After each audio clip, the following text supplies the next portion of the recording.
कि हाँ गोपियों एक शापन वालो बाबा आए, यही चल रही ना। हाँ कि वो बाबा कहाँ चले गए हो, कि गोपियों या गली में गए हो है, कितनी देर है, नहीं बस थोड़ी देर भैया। अब तो उसी समय महाराज वो गोपियां दौड़ने लगी और जैसे दौड़ करके और बाबा बैठे हुए हैं उस गोकुल की गली में, उदास मन लेकर के बैठे हैं। और शापन वाले बाबा यानी कि भोलेनाथ के सामने जाकर के गोपियां खड़ी हो गई और कहने लगी, बाबा चल रे योगी नंदे भवन में, तो यशोदा माँ बुलावे,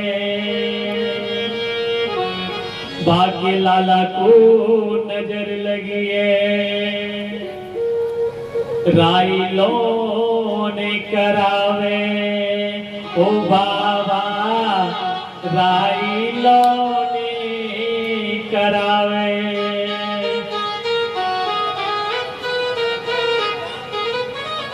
शंकर भगवान कहने लगे, ना गोपियों मैं ना जाऊं, मैं बिल्कुल ना जाऊं।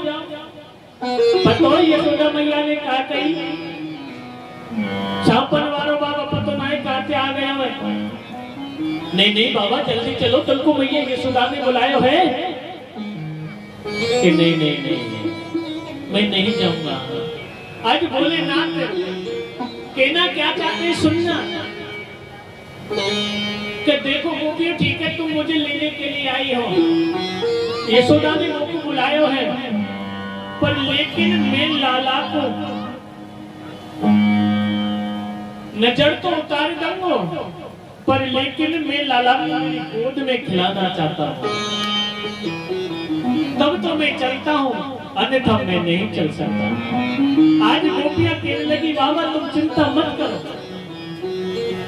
हम आपको वचन देते हैं, मैया यशोदा के लाला को तुम्हारी गोदी में खिलाने को भी अवसर प्राप्त होगा। आज महाराज उसी समय भोलेनाथ बड़े प्रसन्न मन से खड़े हो गए और खड़े होकर के उस ब्रज रज में लोटपोट हो रहे हैं भोलेनाथ, और ऐसे लोटपोट हो रहे हैं उस ब्रज रज को अपने माथे पर चढ़ा रहे हैं कि आज मुझे उस पर ब्रह्म परमात्मा के दर्शन करने का अवसर मिल जाएगा। उस रमण नेत्र को, उस ब्रज धूली को भोलेनाथ अपने सिर पर लगा रहे हैं, क्योंकि हमारे ब्रज की कहावत है, रमण रेत लेटो नहीं, कियो न जमना पान। जिसने जीवन में उस रमण वृत्ति में जाकर के लोटपोट नहीं हुआ और जमुना का पान नहीं किया, वो जीवन सार्थक नहीं हो सकता है। क्या वो जीवन हमारा सार्थक नहीं हो सकता है। आज महाराज जैसे भोलेनाथ बड़े प्रसन्न मन से आए और भोलेनाथ आकर के मैया यशोदा के नैनों के सामने खड़े हो गए। गोपियों ने कहा, मैया यशोदा लाला को लेके जल्दी आ जा। मैया यशोदा लाला को ऐसे अपने हृदय से लगा के ला रही है, लाला रो रहे हैं और कहा, बाबा देख तो दूर है, दूर क्यों मैया, देख बाबा बहुत डर लग रहा है तेरी शापन सुन, तो ऐसा कर दूर से ठाड़ो ठाड़ो और मेरे लाला को झाड़ो दे दे। ओ मैया यशोदा ऐसे काम नहीं चलेगा। तो बाबा कैसे काम चलेगा, कि तुमको लाला मेरी गोदी में देना पड़ेगा। बाबा मैं तेरे हाथ जोड़ू, देख मैं लाला को तेरी गोद में नहीं दूं, ऐसे कछु जंतर मंतर कर दे जैसे मेरे लाला को नजर ना लगे और मेरे लाला रोने से चुप रह जावे। पतो तुम जब से गए हो ना तभी ते रो रहे हो है बड़ी जोर से। अच्छा भैया तेरे लाला चुप नहीं हो ऐसे, तो तुमको मेरी गोदी में देना पड़ेगा। अब तो जैसे भोलेनाथ जब जिद कर रहे थे, मैया यशोदा कहने लगी, देख बाबा मैं लाला को दे तो दूंगी, पर तू यार सांप के मोए ना पर एक को कल्लक थोड़ा पर एक। मैया यशोदा ने अपने मन को पक्का करके देने की इच्छा तो नहीं हो रही है लाला को भोलेनाथ की गोदी में, पर लेकिन करना मन कर लिया, कठोर दिल कर लिया और लाला को ऐसे कपकपाते हाथों से ऐसे दिया। मैया यशोदा का हृदय धक धक धक धक कर रहा है। और जैसे बाबा ने लाला को गोद में लिया और गोद में जाते ही लाला ने खिलखिला करके हंसना प्रारंभ कर दिया। अब तो लाला इतनी जोर से हंसे तो मैया यशोदा भी हंसने लगी। और लाला हंस रहे हैं, मैया यशोदा हंस रही है, इधर बेटियां हंस रही हैं। ऐसे समझो मैया यशोदा कि जो आंसू गालों तक बह रहे थे पल भर में सूख गए। तो मेरे लाला तो बाबा जल्दी से मेरे लाला को मोको दे, जल्दी दे जल्दी दे। अभी तो जैसे लाला को मैया यशोदा ने लिया फिर रोना चालू कर दिया। मैया यशोदा का चेहरा एकदम उतर गया। देख बाबा ऐसे ना चल, मेरी गोदी में आवे तो रोने लग जाए, तुम्हारी गोदी में जावे तो हंसने लग जाए कि मैया एक बार और दे दे। अब तो जैसे लाला को भोलेनाथ में लियो फिर हंसना प्रारंभ कर दिया। तो देख बाबा ऐसे कछु जंतर मंतर करे, ऐसे जैसे तुम्हारी गोदी में हंस रहा है ना लाला, ऐसे मेरी गोदी में हंसने लग जाएगा कि ठीक है मैया मैं ऐसे जंतर मंतर तो कर दूंगा, पर लेकिन तुमको एक काम करना पड़ेगा कि बाबा तू के बोले चाहिए काम मैं कर दूंगी मैं, पर मेरे लाला को कबू नजर नहीं लगे, मेरे लाला कबू रोवे नहीं। कि मैया कभी नहीं रोएगा तेरा लाला, कभी तेरे लाला को नजर नहीं लगेगी। कि तुमको सबसे बड़ो एक ही काम है जो करना पड़ेगा।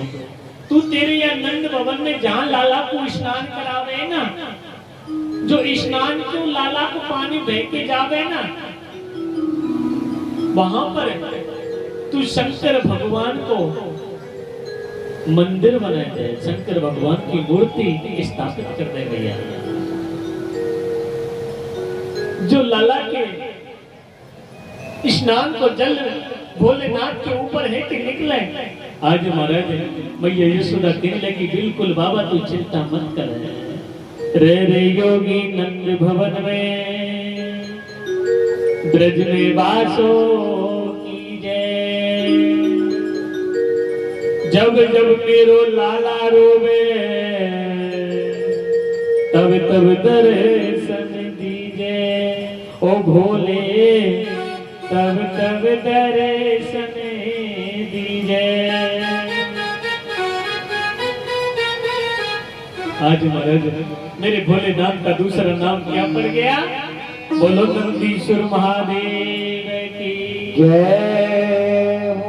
नंद भवन में जो भोलेनाथ को विराजमान करो है तो नंदीश्वर नाम पड़ गया।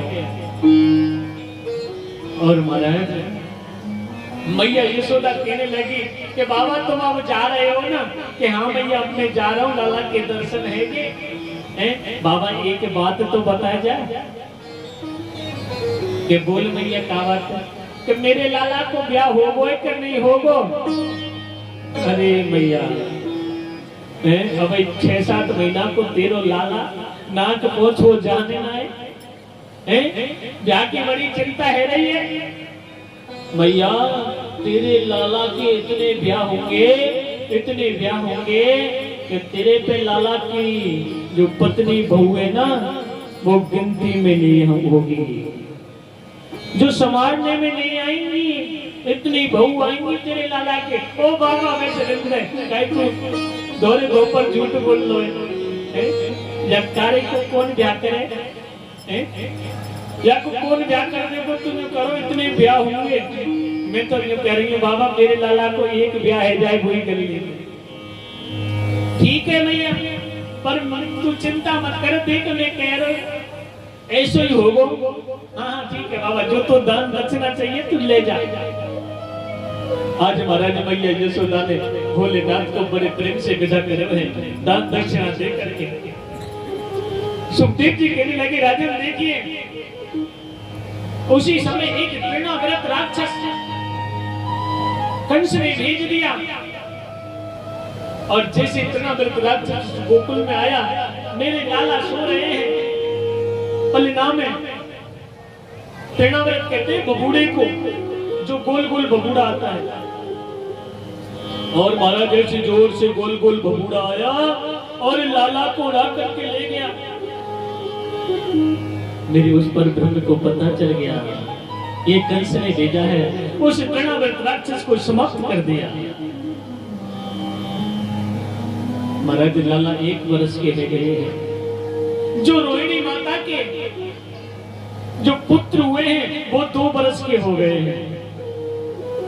वसुदेव जी महाराज को पता चल गया कि मेरो लाला 1 वर्ष को है गयो है,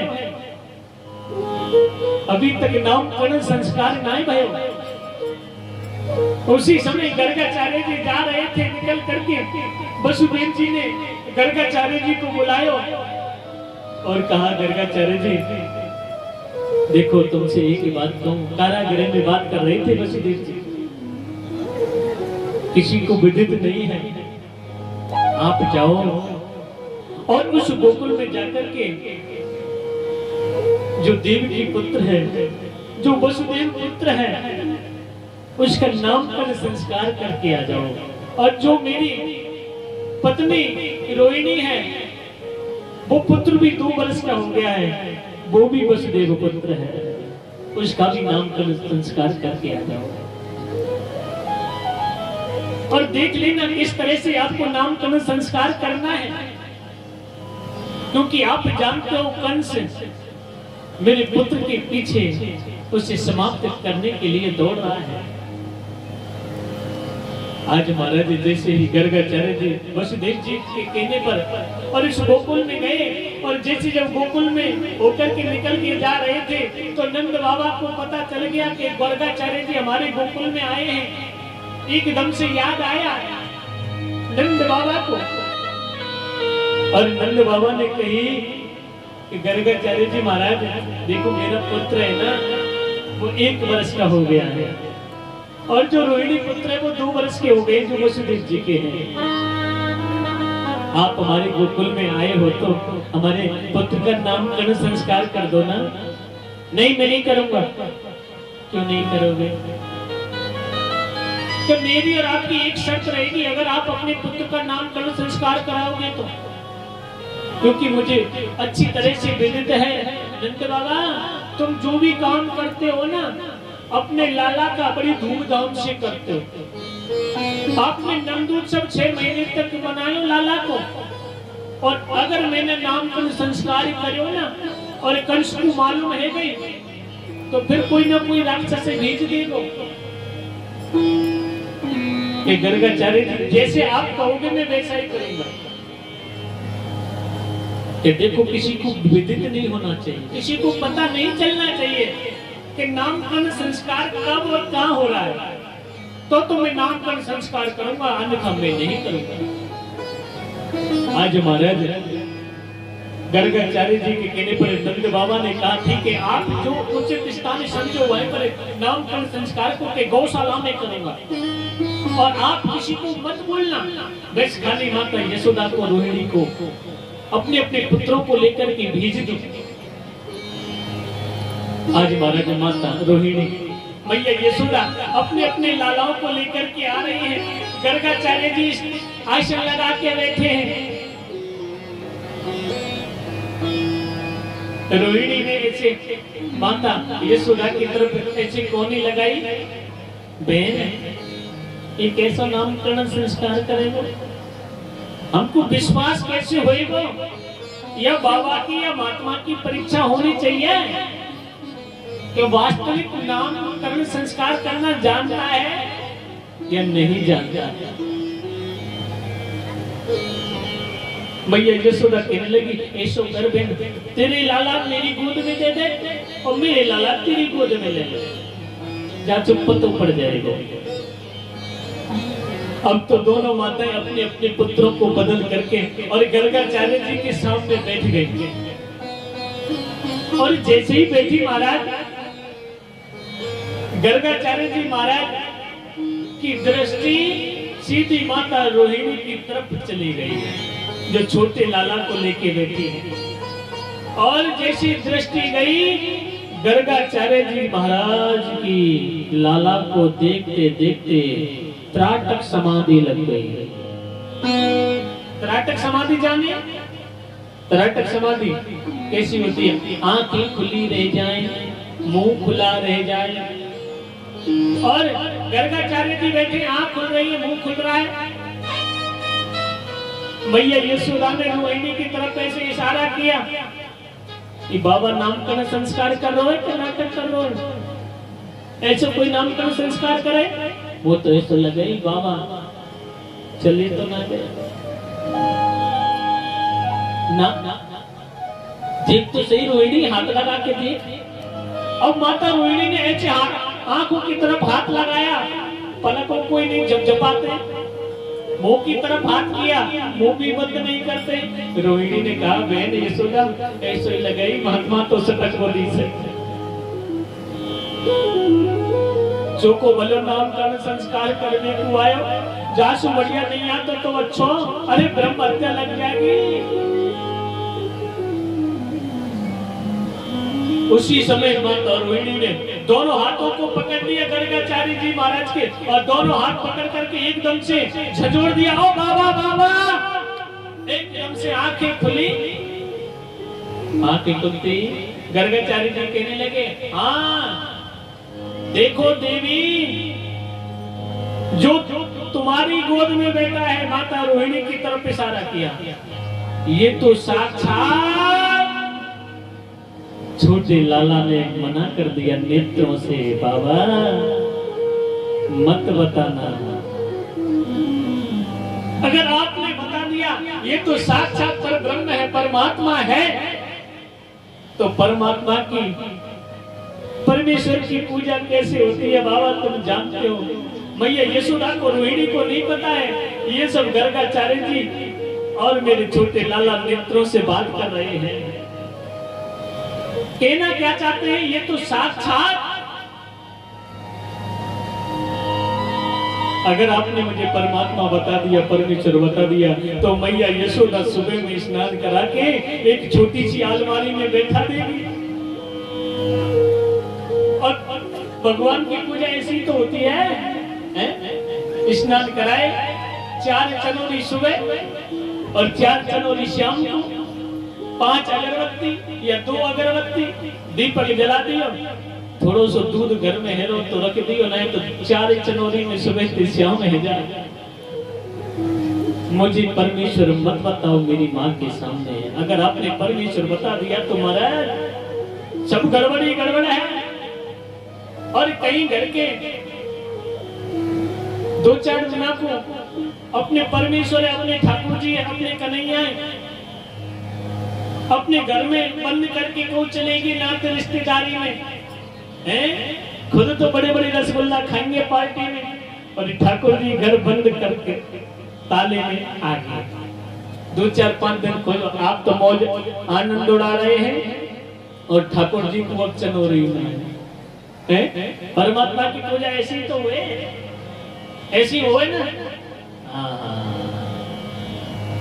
मेरे प्यारे, कभी अपने ठाकुर को, अपने कन्हैया को ताले में बंद करके मत जाओ। अगर आप जा रहे हो पार्टी में तो भाई हम शादी में जा रहे हैं, शादी में सेवा नहीं हो पाएगी ठाकुर जी की, तो किसी पड़ोसी को दे जाओ। और पड़ोसी ऐसा होना चाहिए जो पूजा पाठ करता हो, जो तुम्हारे ठाकुर जी की भी पूजा कर सके। नहीं तो अपने ठाकुर जी को साथ में लेके जाओ। ये मेरे परमेश्वर यही कहना चाहते हैं कि मत बताना, ये तो साक्षात। इतने पर रुक गए और कहा गर्गाचार्य जी ने, भैया ये साक्षात तेरो कन्हैया है। जब को नाम कन्हैया होगा कनुआ होगा, गोपाल होगा, मोहन होगा, मुरलीधर होगा, बंशीधर होगा, इसके बहुत नाम होंगे। और जो वसुदेव पुत्र है, दूसरी तरफ इशारा किया माता यशोदा की तरफ, जो बड़े पुत्र को लेके मैया यशोदा बैठी है। और जैसे कहा ये वसुदेव पुत्र है, उसी समय पोल खुल गई मैया यशोदा की। अरे या बाबा तो कैसे पतोई वसुदेव को पुत्र है। उसी समय महाराज एक सोने को सिक्का गर्गाचार्य जी महाराज की तरफ से सरका दिया। ये बाबा तो अच्छी तरह से नामकरण संस्कार कर वो जाने, तो न्यू पतोई वसुदेव को पुत्र है, लेके तो हम बैठे। हाँ मैया ऐसे थोड़ी है नामकरण संस्कार करना। अभी तो महाराज का इसका नाम बलराम होगा, बलभद्र होगा और संघर्षण होगा। संघर्षण का मतलब एक ही गर्भ से ले जाकर के दूसरे गर्भ में पहुंचाना, इसलिए इसका नाम संघर्षण भी होगा। आज महाराज आज मेरे लाला का नामकरण संस्कार हो गया है। आज मैया यशोदा अपने कन्हैया को सुंदर नहलाती है, स्नान कराती है, सुंदर वस्त्र पहनाती है और चोटी बनाती है और चोटी में फूल लगाती है और सुंदर सजा करके महाराज और अपने हाथों से अपने कन्हैया की सेवा करती है। आज महाराज उसी समय नंद बाबा जमुना महारानी में स्नान करके आए और सीधे जब स्नान करके नंद बाबा अपने पूजा स्थल में प्रवेश कर गए और नंद बाबा बैठ करके जब पूजा कर रहे थे, इधर कन्हैया घुटमुन घुटमुन घुटमुन घुटमुन चलने लगे। आज मेरा परब्रह्म परमात्मा मैया यशोदा के आंगन में घुटमुन चल रहा है और घुटमुन चल करके महाराज नंद बाबा की बगल में जाकर के बैठ गए। और नंद बाबा की बगल में जाके बैठे, उस समय नंद बाबा ने शालीग्राम को उठाया और शालीग्राम को स्नान कराया। नंद बाबा ने पहले जल से कराया, फिर दूध से कराया, दही से कराया और फिर शहद से करा रहे थे नंद बाबा। ये सब दृश्य कन्हैया देख रहे हैं बैठे बैठे। बड़े मीठे है रहे होंगे शालीग्राम जी, बड़े मीठे है रहे होंगे। रोजाना शहद से स्नान करें। कन्हैया के मुंह में पानी आ रहा है, होठों पे जीव फेर रहे हैं। और जैसे नंद बाबा ने जल से स्नान करा के शालीग्राम को चांदी के पात्र में रख दियो और चांदी के पात्र में रख के फूल चढ़ाए, फूल चढ़ा करके हाथ जोड़े और एक तौलिया ली और तौलिया लेके अपने सिर पर डाल ली और नंद बाबा भजन करने के लिए बैठ गए। कन्हैया ने देखा बाबा की तरफ, बाबा भजन करने लगे, आंख बंद कर रखे। उसी समय घुटमुन घुटमुन आए और शालीग्राम जी को उठाया और उठा करके मुंह में रख लिया। और महाराज मुंह में जैसे शालीग्राम जी रखे, छोटो सो मुंह, इतने के बड़े शालीग्राम। महाराज गाल कुप्पा करके बैठ गए। शालीग्राम भी बड़े मीठे लग रहे हैं कन्हैया को। मुंह में रख के शालीग्राम का जो मिष्टान का जो स्वाद है, जो शहद का स्वाद है, उसको ले रहे हैं। मुंह को नहीं खोल रहे बिल्कुल। और जैसे नंद बाबा का वजन पूरा हुआ, तौलिया को हटाया और हाथ जोड़ करके जब शालीग्राम के दर्शन करने के लिए आंखें खोली तो चांदी के पात्र में शालीग्राम नहीं। अरे शालीग्राम को खोलने गया, कहां चला गया? अभी तो मैंने यही रखा था। नंद बाबा घबरा गए। एकदम से जब देखा पीछे मुड़ के, महाराज नंद बाबा के पीछे दूसरे भगत जी बैठे। नंद बाबा कहने लगे, चोरी कन्हैया तेने शालीग्राम जी को लियो। अरे तेने शालीग्राम जी को लियो का? मोहिना खोली। उसी समय नंद बाबा ने ऐसो गाल पे गुलचा मारो और दड़ों से शालीग्राम के बाहर आ गया। ओहो, तेने शालीग्राम मुंह में रख लियो।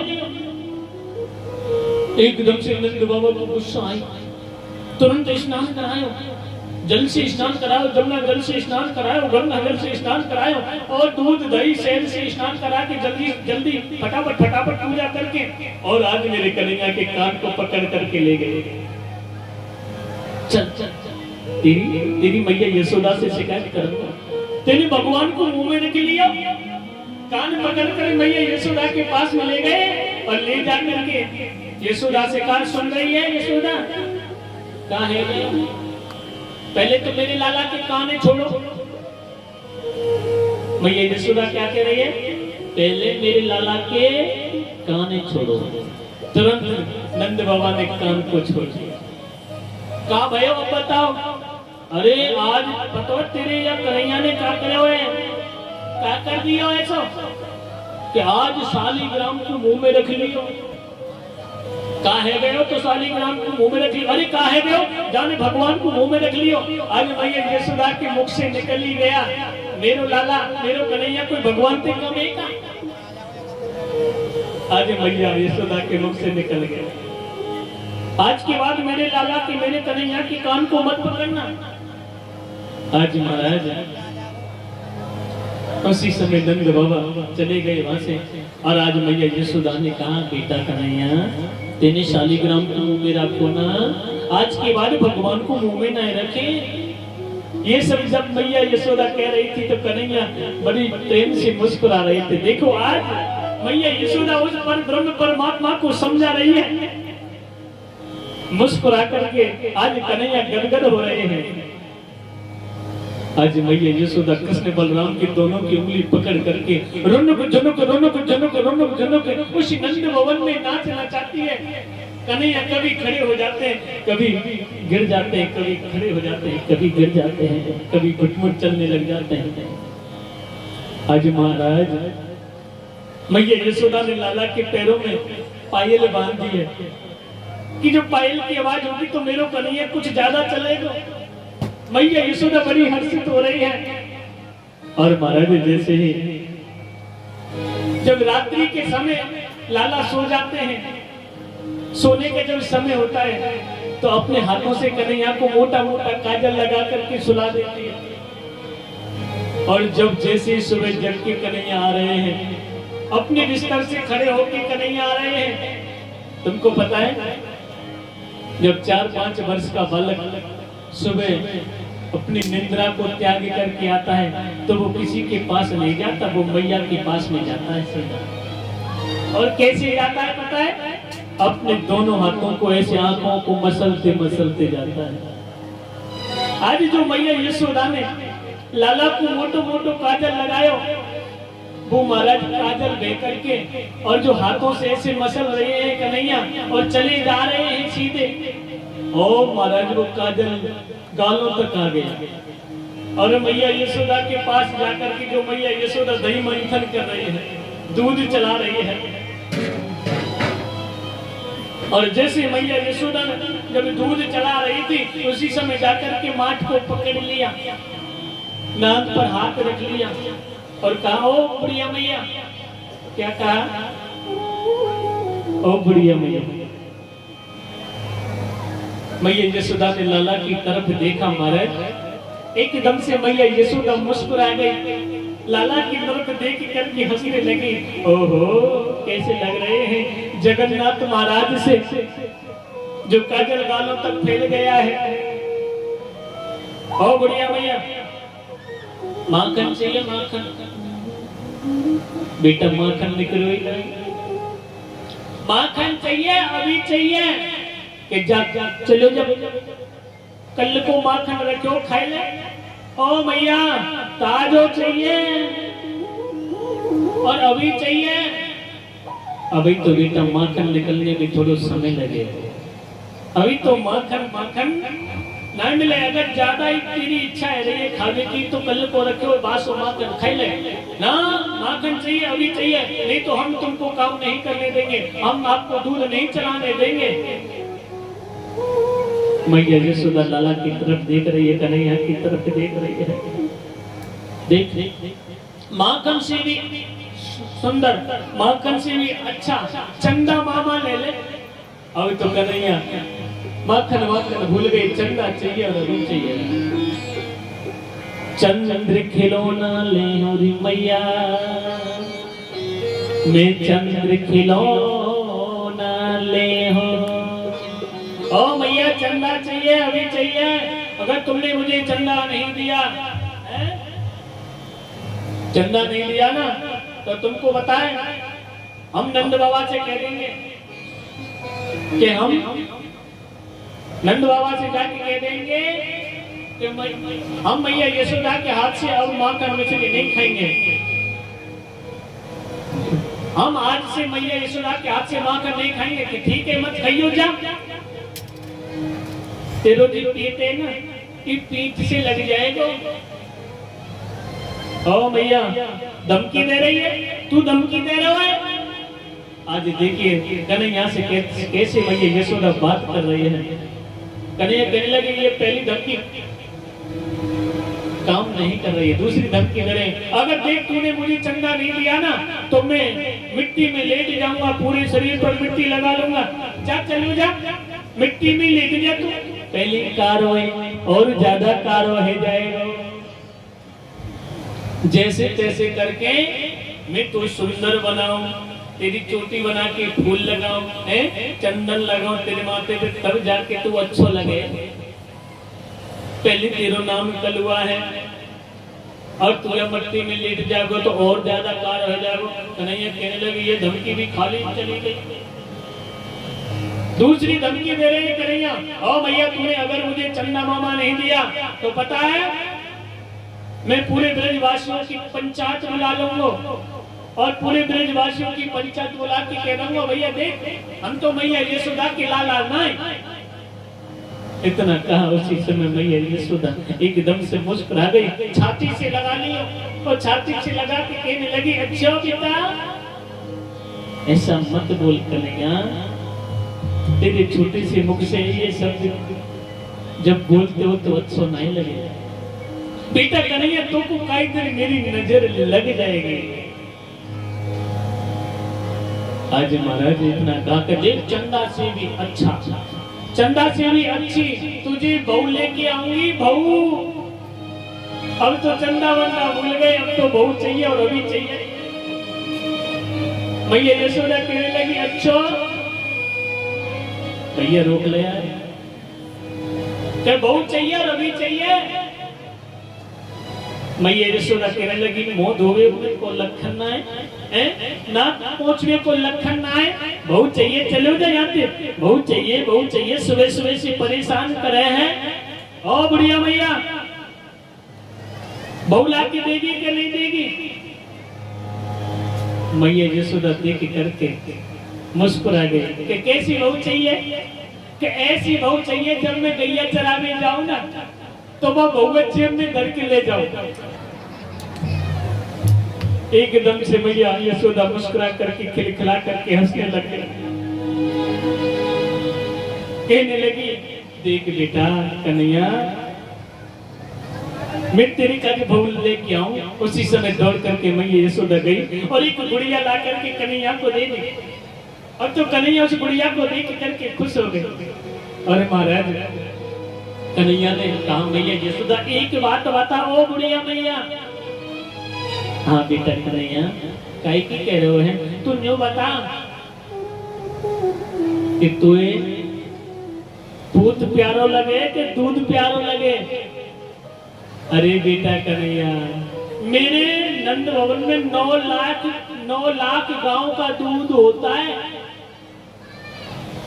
मेरे दूध की नंद भवन में कमी नहीं है। 9 लाख गाय दूध देती हैं।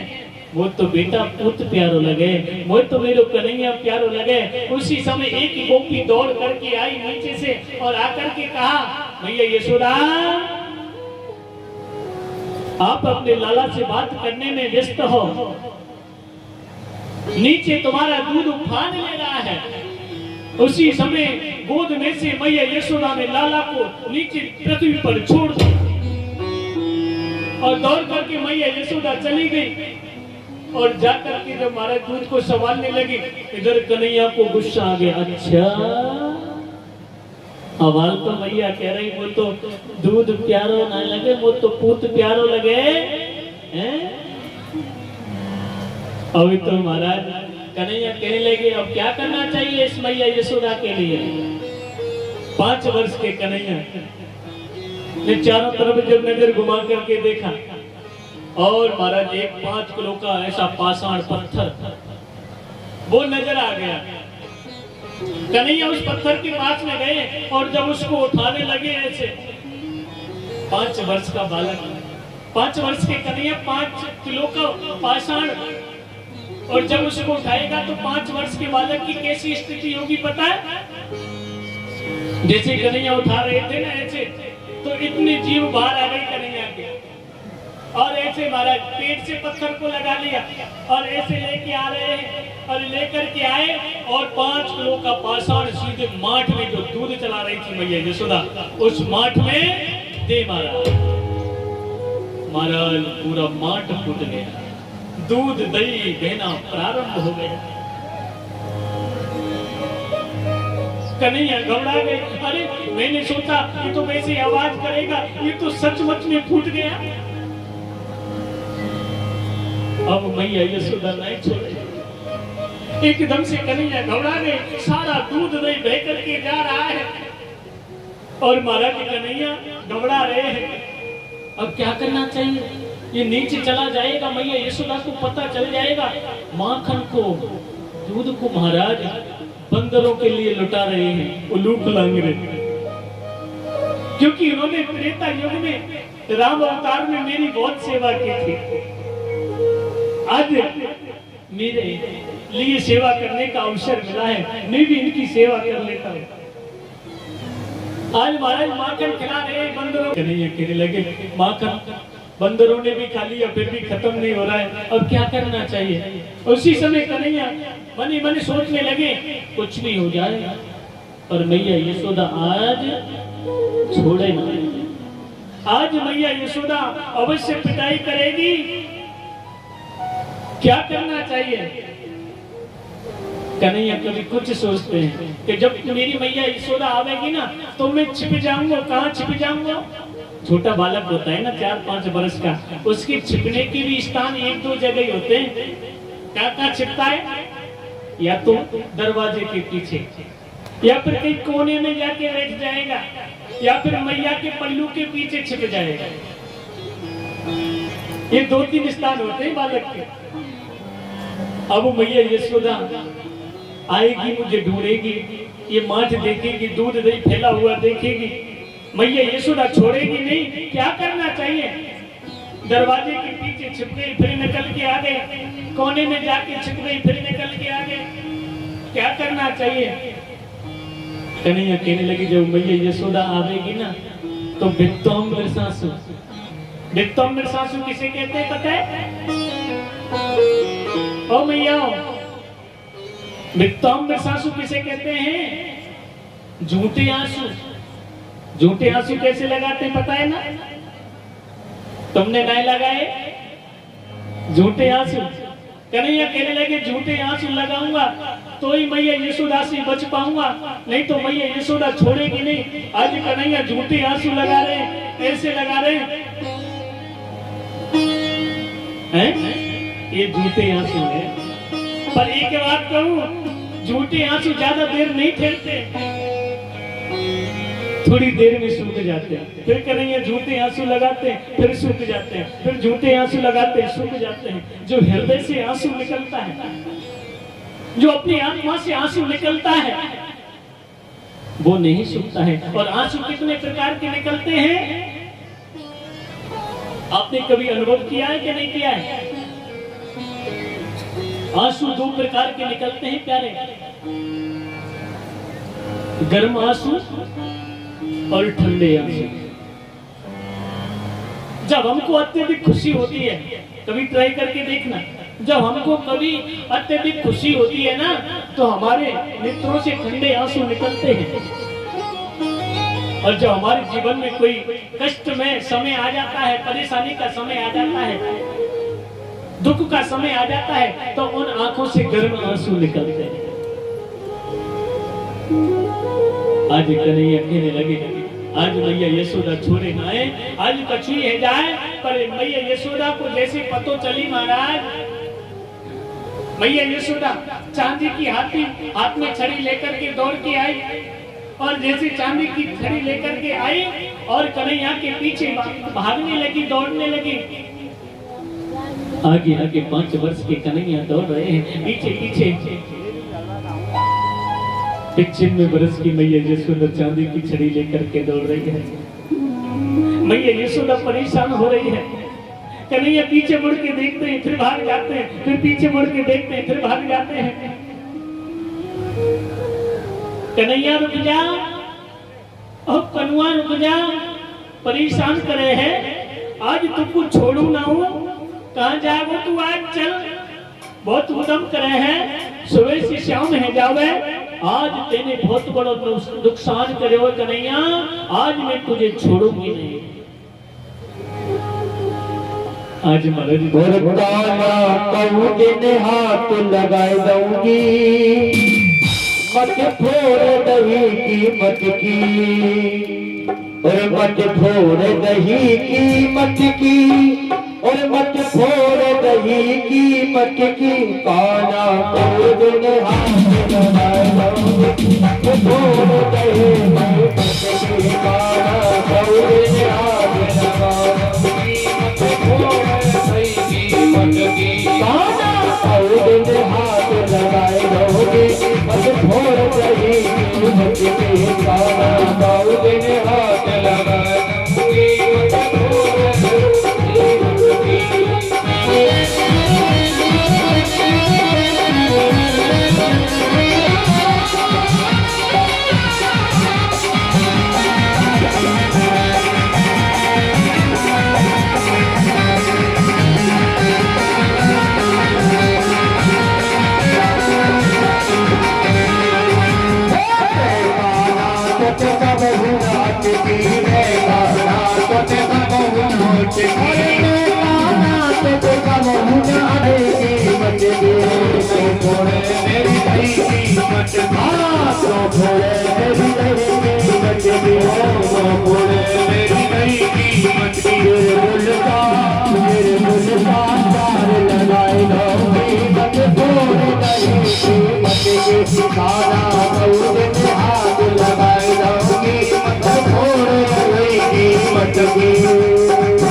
थोड़े और आके दिखावे, थोड़े और आके दिखावे, थोड़े और आके दिखावे, थोड़े पकड़ के मत थोड़े दही की मत हाथ लगाए दही, मत थोड़े दही कीमत की, मत थोड़े दही कीमत की, मत थोड़े दही कीमत की, मत थोड़े दही कीमत की, मत थोड़े दही कीमत की, मत थोड़े दही कीमत की, मत थोड़े दही कीमत की, ताला करके हाथ लगाओ, थोड़े दही कीमत की, ताला करके हाथ लगाओ, थोड़े दही कीमत की।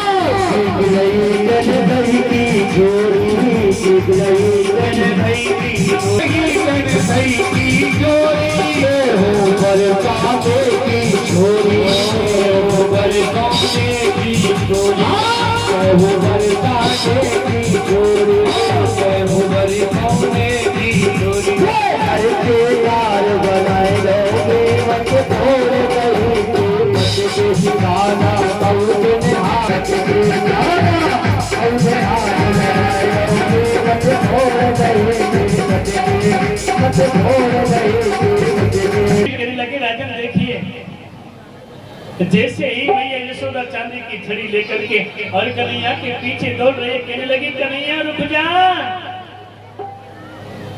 आज महाराज कन्हैया आगे आगे दौड़ रहे हैं, पीछे पीछे मैया यशोदा, बुढ़िया मैया यशोदा दौड़ रही है।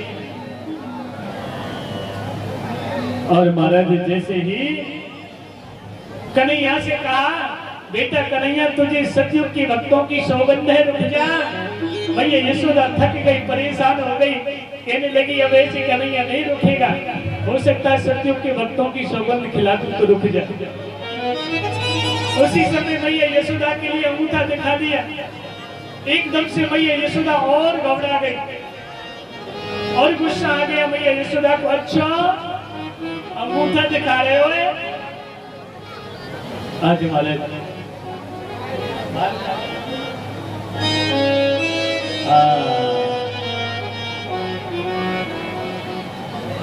आज महाराज देखिए,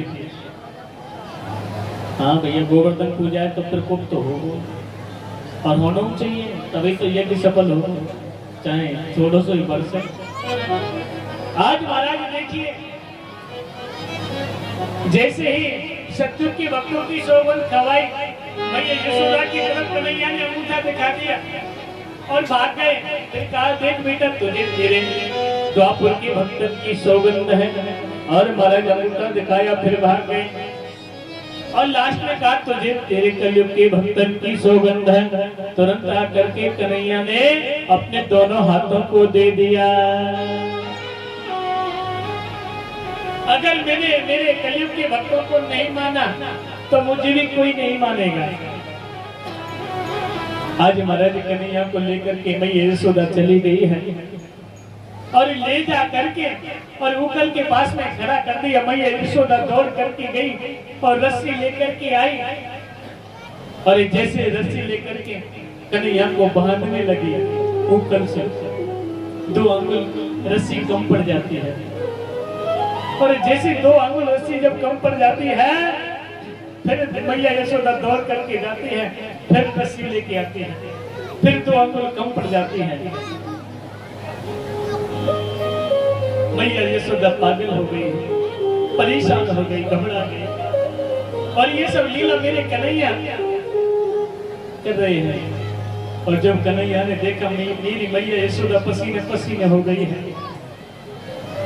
अब मैया यशोदा बहुत ज्यादा थक गई है, परेशान है गई है, अब तो मोको उखल से बंधना ही पड़ेगा। आज महाराज जैसे मैया यशोदा ने और कन्हैया को उखल से बांध दिया और जैसे उखल से बांधो मैया यशोदा अपने गृह कार्य में व्यस्त हो गई। महाराज बड़ी जोर से तपती धूप, जिस उखल से बंधे हैं बड़ी जोर से धूप पड़ रही है और जैसे बलराम जी आ गए और बलराम जी आकर के कहने लगे कन्हैया से, कहा भैया कन्हैया कैसे बांध दिए आज उखल से? भैया पूछे मत, मैया यशोदा ने बांध दियो, क्या करो माठ फूट गो, माठ के पीछे ना मैया यशोदा ने उखल से बांध दियो, नुकसान करो तो बाकी सजा तो तुमको मिलेगी। अच्छा देख तुम वो बचावे को नहीं ना बचाओ तो भैया मत बचावे, मैं कह दूंगा कि देख भैया बलराम है ना ये बांध के गोला खावे, अगर तेरे में नहीं बचावे या उकल से नहीं खुलवावे ना तो मैं कह दूंगा कि ओ ना भैया ऐसे मत कहना, मैं अभी जाऊं मैया यशोदा से जाके शिकायत करूंगा। और महाराज जैसे बलराम जी ने आकर के कहा ओ भैया यशोदा मैया लाला कन्हैया तेरे कई को ऊपर से बांध दियो है, देख भैया कैसे जोर की धूप पड़ रही है, भैया कन्हैया को खोल देना। आज महाराज भैया यशोदा कहने लगे, देख बलराम चलो जा यहाँ पे, अगर ज्यादा कन्हैया को हिमाती बनेगो ना तो एक साइड में तुमको बांध दूंगी।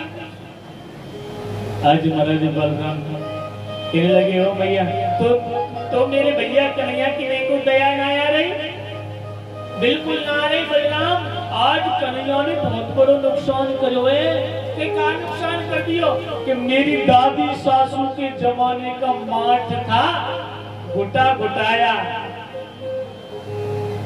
मैया यशोदा के यहाँ पर कोई कमी नहीं है, दूसरा भी माठ लेके आ सकती है मैया यशोदा, पर लेकिन दुख तो इस बात का है दादी सासू के जमाने का था, घुटा हुआ था बलराम। अब ऐसा माठ मुझे नहीं मिलेगा, इसलिए मैंने कन्हैया को बांध दिया है वो कल से। मैया खोल देना। ना खोलू, बिल्कुल ना खोलू। ये सब जब बलराम जी और मैया यशोदा बात कर रहे थे तो कन्हैया सब सुन रहे थे। कन्हैया कहने लगे, अब किसी के बस की बात नहीं है, कुछ लीला तो मुझे ही करनी पड़ेगी। ये मेरे भाई बलराम के भी बस की बात नहीं है। उसी समय महाराज दोनों उखलों के बीच में और एकदम से मेरे कन्हैया जैसे लंबे पड़े और दोनों उखलों से स्पर्श हुआ, कन्हैया का धड़ाम से उखल नीचे गिर पड़े और जैसे उखल गिरे महाराज मैया यशोदा दौड़ करके आई। अरे अरे अरे मेरे कन्हैया उखल से लग गए, मेरे कन लाला उखल के नीचे आ गया और जाकर के कन्हैया को उठाया और हृदय से लगाया। और मैया यशोदा अपने आप को पूछ रही है कि मैंने कन्हैया को जब उखल से बांधो तो मेरे हाथों में आग क्यों नहीं लग गई है? मैया यशोदा अपने आप को पूछ रही है। आज महाराज कन्हैया मुस्कुरा रहे हैं, आज मैया यशोदा अपने आप को पूछ रही है। आज महाराज जैसे कहने लगे क्योंकि उस उखल का भी उद्धार करना था मेरे कन्हैया को। दो वृक्ष हैं, वो किसके वृक्ष थे? यमलार्जुन के वृक्ष थे, जो अशोक वृक्ष, अशोक के पुत्र यानी कि नारद जी का सम्मान नहीं किया था, इसलिए उनको श्राप दे दिया था। आज महाराज उन उखलों का भी उद्धार कर दिया है मेरे कन्हैया। सुखदेव जी कहने लगे, राजन देखिए आज ऐसी ऐसी सुंदर लीला कर रहे हैं मेरे कृष्ण बलराम अपने अष्ट सखा मंडल के साथ में, जिनके साथ सुबल तो श्रीधामा मधुमंगल उनका एक मंडल है, ग्वाल वाल मित्र मंडल, उनके बगैर अब ऐसी लीला जो जिनके साथ में रह करके और गोपियों के घरों में घुस जाते हैं और गोपियों के घरों में घुस करके माखन की चोरी करना प्रारंभ कर दिया।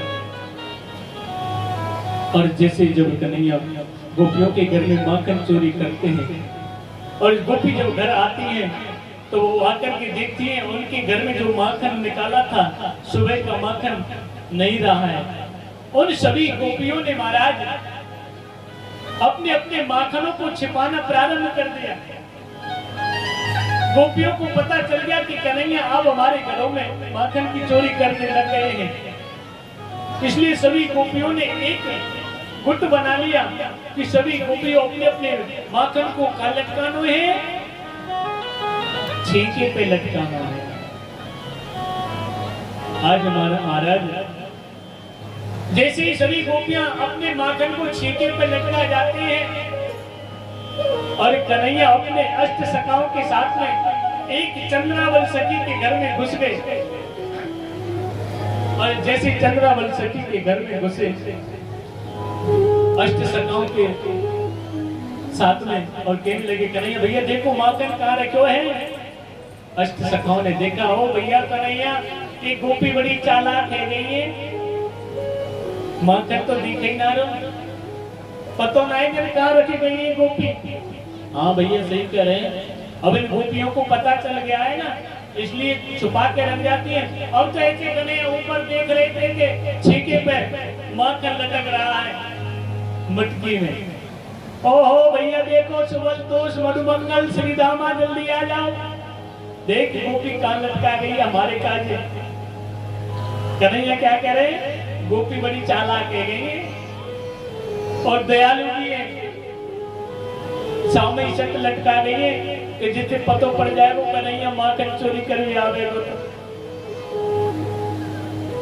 आज महाराज सुबह तो श्री रामा कहने लगे भैया कैसे हाथ आवे वो, तुम आदम की चिंता मत कर, ऐसा करो एक ग्वाले के ऊपर दूसरा ग्वाला और दूसरे ग्वाले के ऊपर तीसरा ग्वाला और सबसे ऊपर मैं चढ़ जाऊंगा। आज महाराज एक सखा के ऊपर दूसरा सखा ऐसे ऐसे करके सबसे ऊंचे मेरे कन्हैया चढ़ गए। और जैसे ही कन्हैया चढ़े बांसुरी को निकाला और जैसे माखन की मटकी को फोड़ा उसी समय चंद्रावल सखी आ गई। और जैसे चंद्रावल सखी आई एकदम से आवाज लगाई, अच्छो कन्हैया अभी भी नहीं मान रहे हो? इतना कहा महाराज नीचे से निकल करके सभी ग्वाल वाले चले गए, भाग गए। सुबह तोष श्री रामा मधुमंगल और कन्हैया के हाथ को चंद्रावल सखी ने पकड़ लिया। आज तो कन्हैया तुम रंगे हाथों पकड़े गए। मैया यशोदा से हम रोजाना शिकायत करने जावे ना तो मैया यशोदा तुम्हारा विश्वास नहीं करे कि मेरू लाला मेरू कन्हैया तो कभी माखन की चोरी करे ही ना है। अरे मेरे नंद भवन में कई चीज की कमी है जो मेरू लाला चोरी करे वो माखन की। और कन्हैया क्या कहते हैं पता है गोपियों से कि देखो गोपियों वो को पता हो मेरे घर में बहुत माखन हुए पर लेकिन वो को मेरे घर को माखन अच्छो ना लगे, वो को तो चोरी को ही माखन अच्छो लगे। और जब तक मैं चोरी को माखन नहीं खा लूं ना जब तक वो को नींद ना आवे। आज चंद्रावल सखी कहने लगी आज रंगी हाथों पकड़ लिया, आज पता चलेगी कैसी नींद आवेगी जो मैया यशोदा के सामने लेके जाऊंगी। आज गोपी ने 1.5 हाथ को घूंघट लगा रखे हुए चंद्रावल सखी ने और कन्हैया के हाथ को पकड़ करके गोपी ले जा रही है मैया यशोदा से शिकायत करने के लिए। आगे महाराज जब रास्ते में जा रही थी चंद्रावल सखी, रास्ते में मधुमंगल सुबल तो श्री रामा बैठे, उन्होंने कहे ओ भैया इशारों से बात कर रही है चंद्रावल सखी को पतो ना चलो का है रोए। ओ भैया ये गोपी काले जा रही है ऐसे ना बताऊं यहाँ कान में बताऊंगा। अभी तो महाराज जैसे ही दौड़ करके आया सुबल नाम का ग्वाला और कहा काय की कह रही है गोपी इसको गाने कर जल्दी। और जैसे महाराज ने सुबल ने कान को किया अरे मेरो मोती ब्याह करावे की कह रही है। और देख भैया सुबल में ब्याह करना चाह क्यों भैया तू कन्हैया ब्याह करना चाह रहा तो ऐसा करे मैं ब्याह कर लूंगा या चंद्रावल सखी थे कि ठीक है तो जल्दी आ जा। और पीछे कन्हैया के पीछे पीछे वो सुबल चल रहा है। इधर कन्हैया ने चंद्रावल सखी से कहा गोपी मेरे जा हाथ में छोड़ देना, मेरे हाथ है ना दुख रो है तेरे बहुत कस के पकड़ रखे हुए बहुत देर रह गई ऐसा करे या हाथ को छोड़ के मेरे दूसरे हाथ को पकड़ ले। अब तो जैसे चंद्रावल सखी ने हाथ को छोड़ा मौका पाकर के महाराज कन्हैया ने उस सुबल नाम की ग्वाले का हाथ पकड़ा दिया और वहां से कन्हैया भाग गए और जाकर के मैया यशोदा के महलों में जाकर के सो गए। और जैसे चंद्रावल सखी महाराज मैया यशोदा के द्वार पर पहुंची और आवाज लगाई ओ मैया यशोदा। मैया यशोदा दौड़ करके आई क्योंकि मैया यशोदा को पता था रोजाना शिकायत लेके आती है गोपियां, कोई ना कोई शिकायत लेके आई होगी गोपी। और जैसे मैया यशोदा निकल के आई कहा बात है गोपी कहा है गयो तो देख आज तेरे कन्हैया को मैंने रंगे हाथों से पकड़ो है। मैया तू विश्वास नहीं करे रोजाना जो कह रहे तो मेरो कन्हैया तो चोरी करे ही ना है, मेरो कन्हैया तो मटकी फोड़े ही ना है, आज देख मैंने तेरे कन्हैया को रंगे हाथों में मेरे घर में पकड़ा है। माखन चुराते हुए मैया यशोदा ने ऐसे गाल से तो हाथ लगाई लियो और मैया यशोदा कहने लगी कि गोपी तो ऐसा लगे पागल है गई है, ये तो बावली है गई है, या पतो ही ना है मैं क्या कह रही हूँ। क्या मैया देख मैंने आज तेरे कन्हैया को रंगे हाथों पकड़ के लाई हूँ, तेरे सामने खड़ी हूँ। ओ गोपी तू क्या कहना चाह रही है? ओ मेरो कन्हैया तो सो रहे है। देख मैया यशोदा तू अब झूठ बोल रही है। मेरो कन्हैया सो रहे है, मेरो कन्हैया सो रहा तू तेरे घूंघट हटा के पीछे को मुड़ के देख मेरो कन्हैया है कि तेरो देवर है। अब तो जैसे चंद्रावल सखी ने घूंघट को उठा के देखो पीछे मुड़ के, अब तो चंद्रावल सखी को देवर खड़े हो एकदम से हाथ को छोड़ दिया और गोपी चंद्रावल सखी दौड़ करके भाग के चली गई। ये कहाँ है गए? मैंने तो कद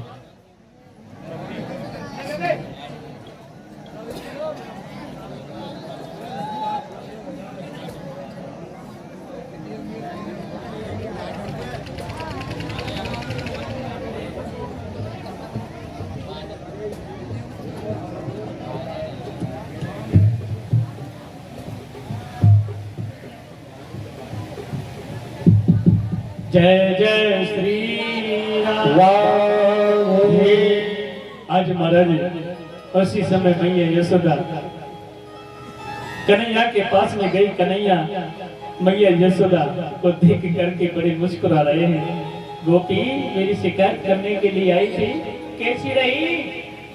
आज चंद्रावल सखी को पता चल गया कन्हैया मेरे देवर का हाथ पकड़ा करके चले गए। इसी दिन तो मेरे हाथ पड़ेगा हैं? आज एक समय महाराज धीरे धीरे कुछ समय निकल गया। आज चंद्रावल सखी रास्ते में मिल गई और चंद्रावल सखी कहने लगी कन्हैया इधर आओ ना। हाँ गोपी क्या बात है कि देखो आज हमारे घर पे ना कोई हथ ना आए हैं, तुम ऐसा करना गोबर की हिल चाय दोगे क्या मेरे काजे? हाँ गोपी चिंता मत कर, पर तू गोबर की हिल चाय को बाकी बदले में क्या देगी कि तेरे काजे 500 ग्राम माखन मिश्री की गोला यानी कि 500 ग्राम माखन के लड्डू दूंगी। ठीक है चिंता मत कर। आज महाराज चंद्रावल सखी की गोबर की हेलों को कन्हैया उछा रहे थे। जैसे पहली हेल उछाई कन्हैया कहने लगे देख मैं हूँ चंद्रावल सखी ग्वारिया आदमी, मैं पढ़ो लिखी है ना वो पता कैसे चलेगी मैंने कितनी हेल उछा दी। चंद्रावल सखी मुस्कुरा कर कहने लगी यही तो मैं चाह रही थी कि देखो जैसे मैं हेल उछ के जाऊंगी ना तो एक गोबर की बिल्ली तुम्हारे माथे पे लगा जाऊंगी। आज महाराज जैसे पहली हेल उछा के गई कन्हैया ने पहली बिल्ली लगा दी, दूसरी हेलो चाहिए तो दूसरी बिंदी गोबर की लगा दी। ऐसे ऐसे करके पूरे मुंह को ऐसो गोबर को श्रृंगार करे महाराज चंद्रावल सखी और कहा देख कन्हैया अब बस मेरा काम है गो और देख तेरी बिंदी कितनी लग रही है गोबर की। और जैसे गिनने लगी 1 2 3 4 15 20 25 जो भी थी। आज महाराज जाकर के और गोपी ने माखन मिश्री पकड़ा दिया और कहा जल्दी जाओ मैया यशोदा बुला रही होगी तुम लेट है गए हैं। और मैया यशोदा के पास में जाके अपने चेहरे को देख लेना थोड़ा। चंद्रावल सखी ने इशारा कर दिया अपने चेहरे को देख लेना तुम्हारा चेहरा कितना सुंदर लग रहा है। अभी तुम्हारे कन्हैया गई और नंद भवन में जाकर के देखा दर्पण में अरे महाराज कन्हैया के मुंह पर और गोबर की बिंदी लग रही है। एकदम से कन्हैया कहने लगे ये बात है गोपी वाद नाम को बदलो आज लियो है। मैया यशोदा ने देखो है चोरी कन्हैया जी श्रृंगार कांटे करवा के लायो है। कहने लगी कन्हैया मैया पूछे मत। एक चंद्रावल नाम की सखी ने ऐसा श्रृंगार करो है माखन मिश्री के चक्कर में। अरे बेटा कन्हैया तू तो बड़ो बावरो है, तू तो बड़ो बावरो है। आज स्नान करायो कन्हैया को मैया यशोदा ने स्नान करा के महाराज सुंदर सजायो है। और महाराज सुंदर सजा करके और कहने लगी मैया यशोदा देख कन्हैया, कृष्ण और बलराम को लेकर के मैया यशोदा उस नंद भवन में उस परमेश्वर को, उस परमात्मा को लेकर के घूमती रहती है। धन्य है मैया यशोदा तेरे भाग्य की कहीं ना जाए। उस पर ब्रह्म परमात्मा की उंगली पकड़ करके तू उस पर ब्रह्म को परमात्मा को घुमाती रहती है, तेरे भाग्य की कहीं ना जाए। आज महाराज मैया यशोदा अपने लाला को देख के बड़ी प्रसन्न होती है। अपने लाला की सेवा अपने हाथों से करती है और माँ को अपने पुत्र की सेवा स्वयं करनी चाहिए। मैया यशोदा के नंद भवन में नौकरों की कोई कमी नहीं है। जो 9 लाख गाय है दूध की कोई कमी नहीं है। फिर भी मैया यशोदा अपना दूध पिलाती है, अपने हाथों से सेवा करती है मैया यशोदा। और माँ को अपने हाथों से अपने पुत्र की सेवा करनी चाहिए है? और अपना ही दूध पिलाना चाहिए। और घर में आया रख रखी है तो माता अपना दूध अपने पुत्र को कहां से पिलाएगी? आया जानते हैं ना, आया हाँ आया होती है तो दूध पिलाने वाली नौकरानी रखी जाती है। आज के जमाने में सिटियों में बहुत चल रहा है। माता खुद का दूध नहीं पिलाती है, नौकरानी रखती, पाउडर का डब्बा रख दिया, खुद तो नौकरी सर्विस पर चली जाती है और उस बोतल का दूध। क्योंकि हमारे दादाओं के जमाने में कहते थे ना, अरे माँ का दूध पिया है तो सामने आ जा। और दूध तो बोतल का पिया है, सामने क्या खा खाएगा? आज महाराज मैया यशोदा अपना दूध पिलाती है, अपने हाथों से सेवा करती है कन्हैया, किसी से सेवा नहीं करने देती है। आज ऐसी सुंदर सुंदर लीला कर रहे मेरे कन्हैया। गोपियां जिनके घरों में कोई नुकसान नहीं करते, ना माखन चोरी करते, ना मटकी फोड़ते हैं, ना उनको रास्ते में रोकते हैं। मैया यशोदा ने कन्हैया को रोक लिया कि बेटा कन्हैया गोपी तुम्हें बदनाम करती है, आ करके शिकायत करती है, तू घर से नहीं निकलेगा। आज गोपियां जब 3-4 दिन हो गए कन्हैया के दर्शन नहीं हुए और गोपियों का मन भटभटाने लगा कि कन्हैया के दर्शन कैसे हो। मैया यशोदा ने कन्हैया को रोक लिया, नंद भवन में रोक करके रखा है। 3-4 दिन से कन्हैया के दर्शन नहीं हो रहे हैं। हमारा सुबह से शाम तक जब तक कन्हैया से दर्शन नहीं हो जाता है तब तक हमको चैन नहीं पड़ता है। आज महाराज वो गोपियां जब जल भरने के लिए जाती हैं और जैसे रास्ते में मटकियों को खुद फोड़ देती हैं, कन्हैया नहीं फोड़ते हैं, खुद वो गोपियां फोड़ देती हैं। और जब अपनी सासों के पास में आकर की गोपियां कहती हैं कि कन्हैया ने हमारी मटकियों को फोड़ दिया है, हम शिकायत करने के लिए मैया यशोदा के पास में जा रही है। यानी कि और गोपियों का ताना देना तो बहाना था, असली तो उनको कन्हैया के दर्शन करना था बहाने के हिसाब से। आज महाराज जी बहाना ताना देने के लिए मैया यशोदा के द्वार पर खड़ी हो जाती है गोपियां और मैया यशोदा से शिकायत करते हैं। और जैसे जब शिकायत करती है तो कन्हैया निकल के आ जाते हैं और कन्हैया कहते हैं, देख करके मुस्कुराते हैं, गोपियों मेरा नाम तुमने बदनाम कर रखा है, मैंने 3-4 दिन से घर से नहीं निकला, मुझे सब पता है, तुम अपनी खुद मटकियों को फोड़ करके मेरी शिकायत करने आती हैं, मैं सब जानता हूँ। आज महाराज ऐसी सुंदर लीला कर रहे हैं। एक समय कुछ गोपियां कृतमाला नदी में स्नान करने के लिए चली गई और महाराज जैसे ही उस कृतमाला नदी में जब स्नान कर रही थी, सभी वस्त्रों को कृतमाला नदी की पार पर रख दिया और जैसे ही मेरे कन्हैया को पता चल गया और उस कृतमाला नदी के पास में पहुंच गए और सभी गोपियों के वस्त्रों को लेकर के और कदम के पेड़ पर चढ़ गए।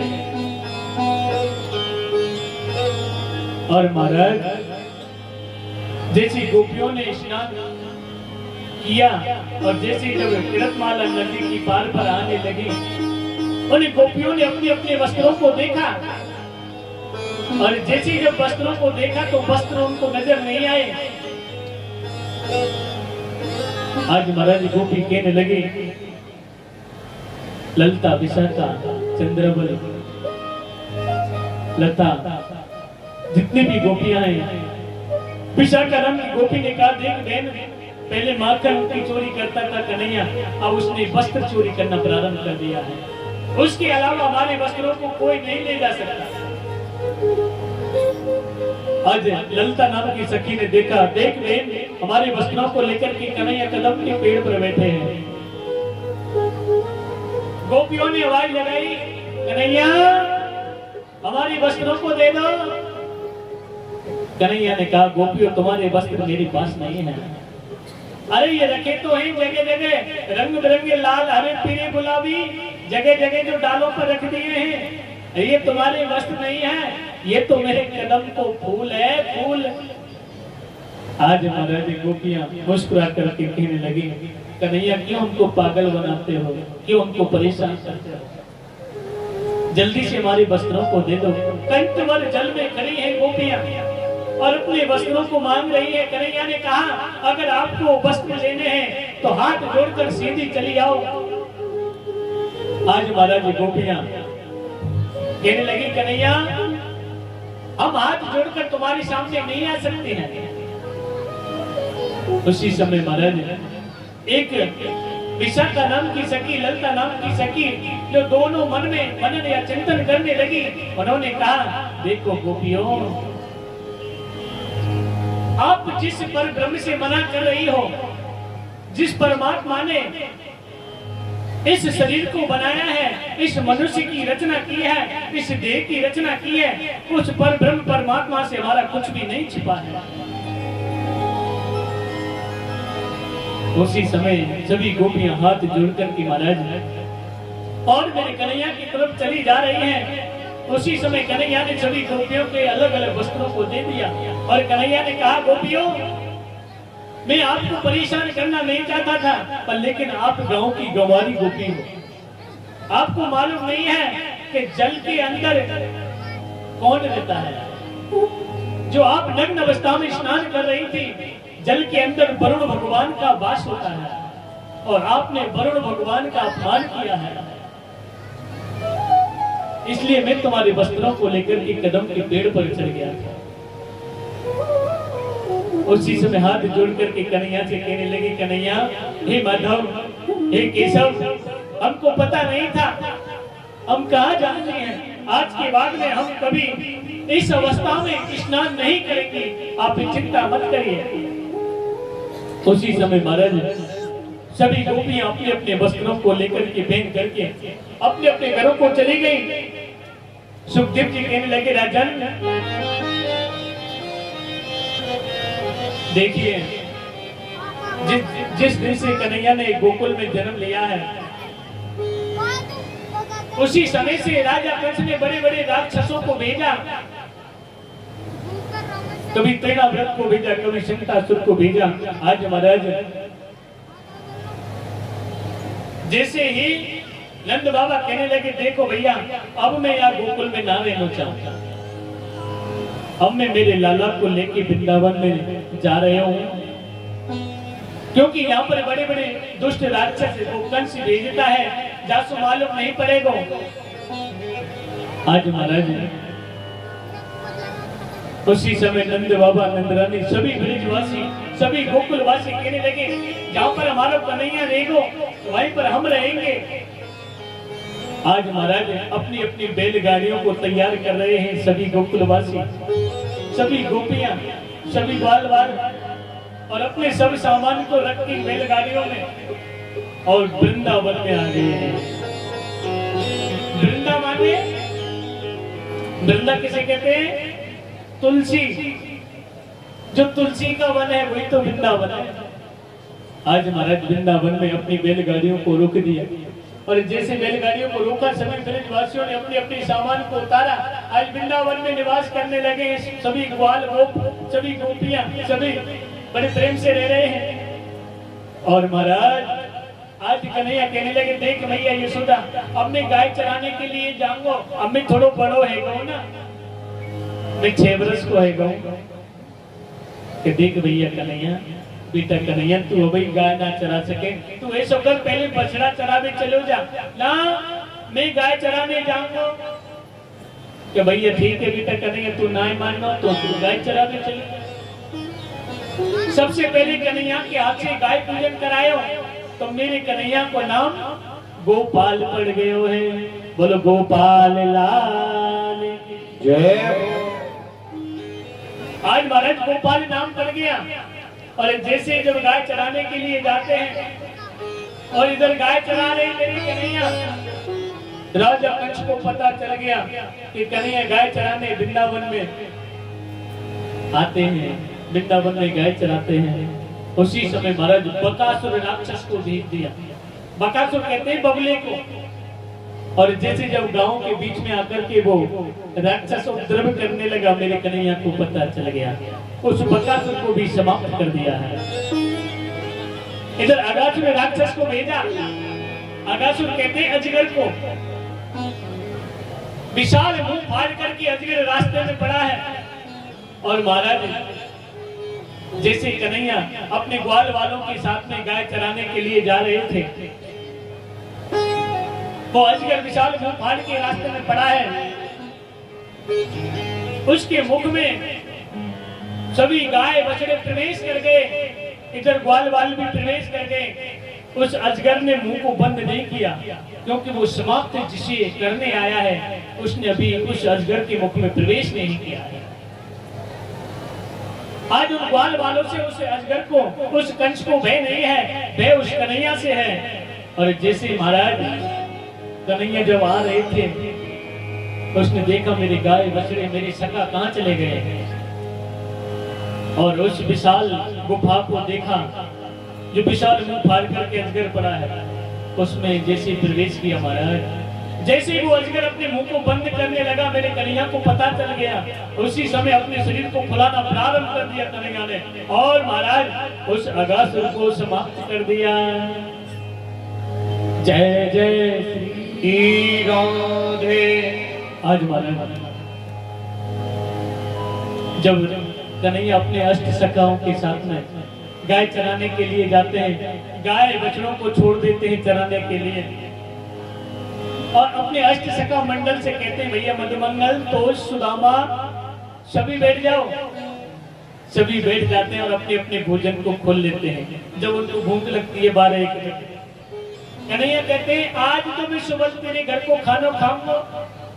कन्हैया कभी अपने घर से खाना नहीं ले जाए, आज सुबह खिलाता है। दूसरे दिन कहते हैं ओ मैया कैसी नींद आ रही है, देखो महाराज मौका पतोई,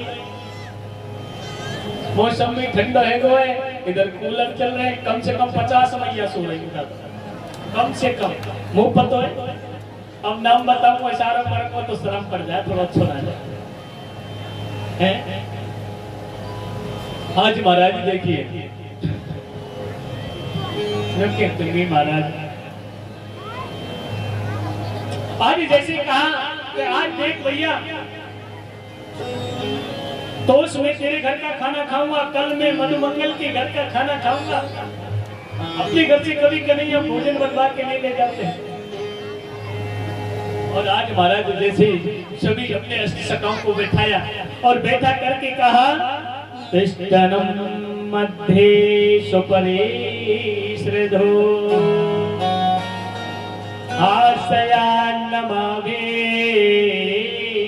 शुभे।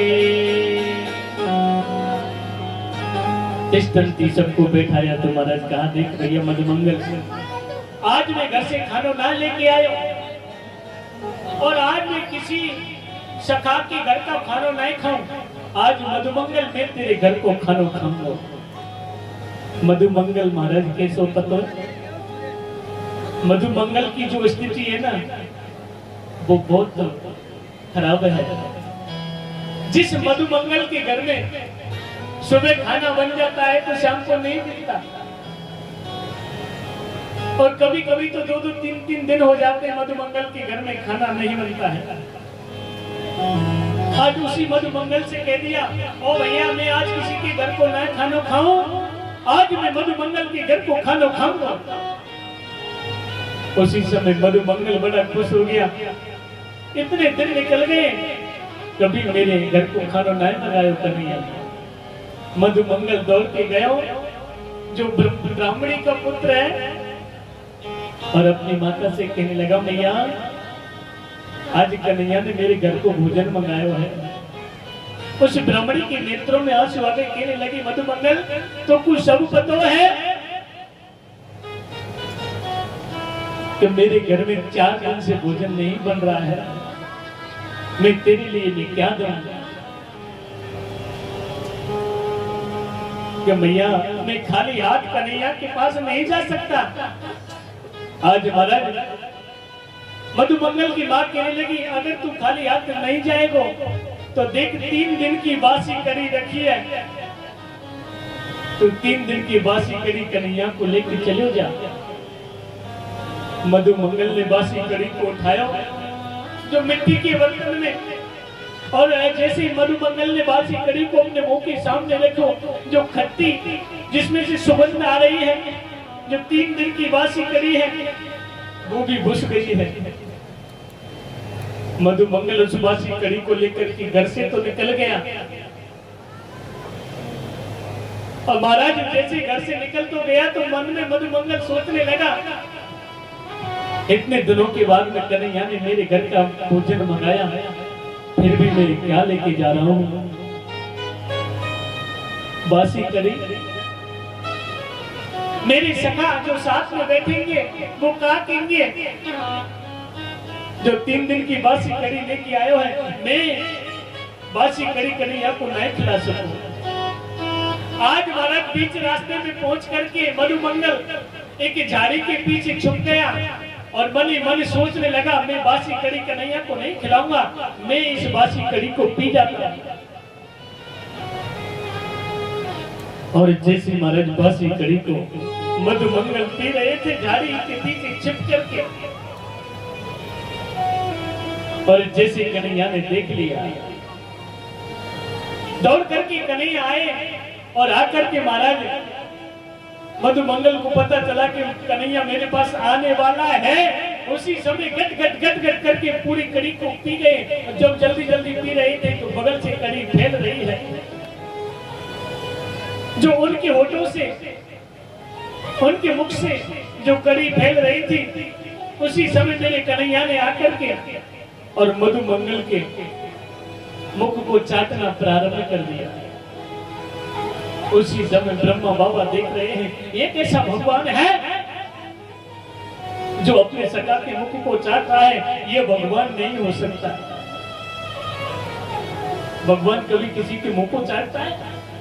जो बासी कड़ी को खा रहा है ये भगवान नहीं है। उसी समय ब्रह्मा बाबा सभी ग्वाल गोपों को लेकर के, गाय बछड़ों को लेकर के और ब्रह्मलोक में पहुंच गए।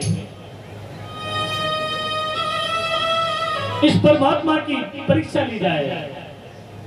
आज महाराज जैसे कन्हैया ने देखा, अरे ब्रह्मा बाबा मेरी परीक्षा लेना चाहते हैं, जो मैंने मधुमंगल के मुख से जो झूठी कड़ी खाई है तो मैं जानता हूँ कैसे खाई है, कोई बात नहीं है। आप मेरे गाय बछड़ों को ग्वालों को ले गए, मुझे चिंता नहीं है।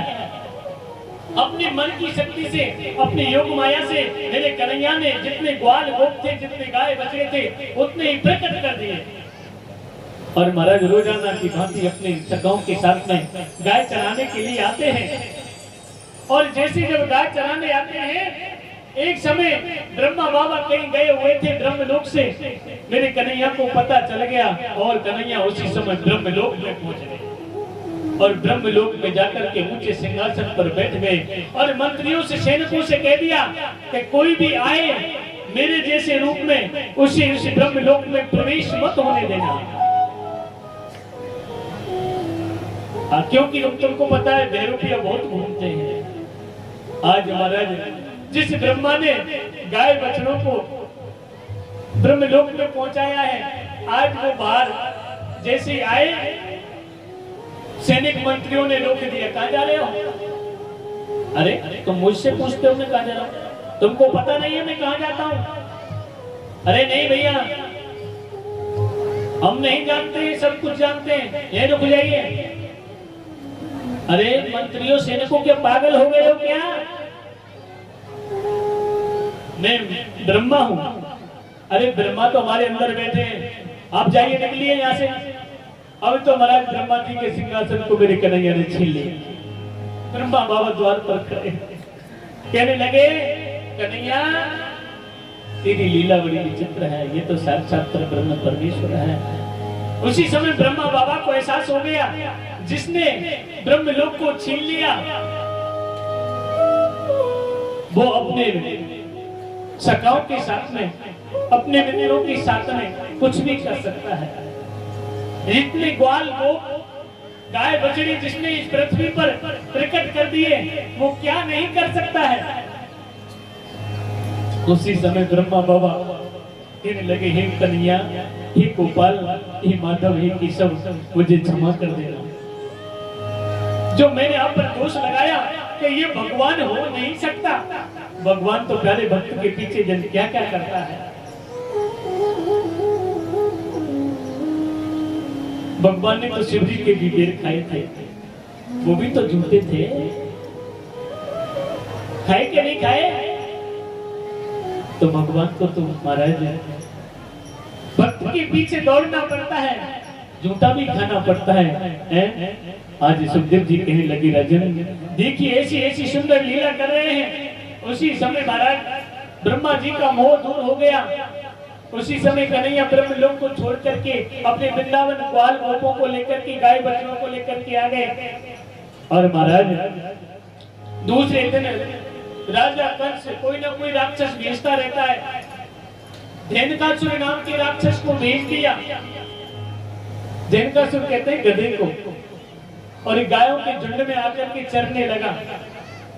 और जब गांव के झुंडों में आकर के जब चरने लगा तो पता चल गया मेरे कन्हैया को कि ये गांव के बीच में जो चर रहा है ये तो अजीब जानवर है। उसी समय मेरे कन्हैया ने उस धेनुकासुर का भी वध कर दिया।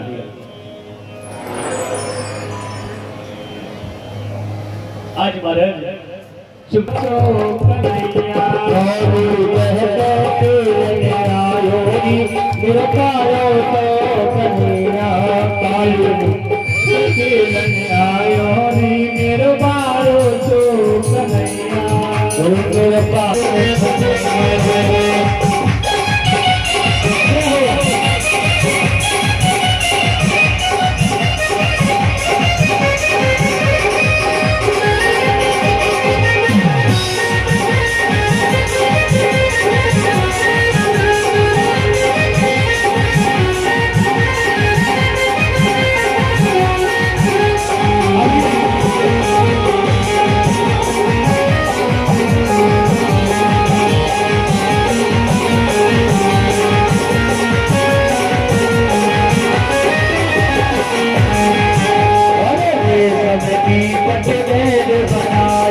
Hare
कन्हैया कूद जाते हैं गेंद को निकालने के लिए, और जैसे ही कालिया नाग को पता चल गया, इतने सुंदर कन्हैया, उसको देख करके कालिया नाग दौड़ करके आया, जो नाग पत्नियों के साथ में रहता है उस काली देह में, और जैसे मेरे कन्हैया को समाप्त करने लगे, उसी समय मेरे कन्हैया उधर करके और कालिया नाग के फन पर चढ़ गए और बड़ी जोर से नाचने लगे कन्हैया।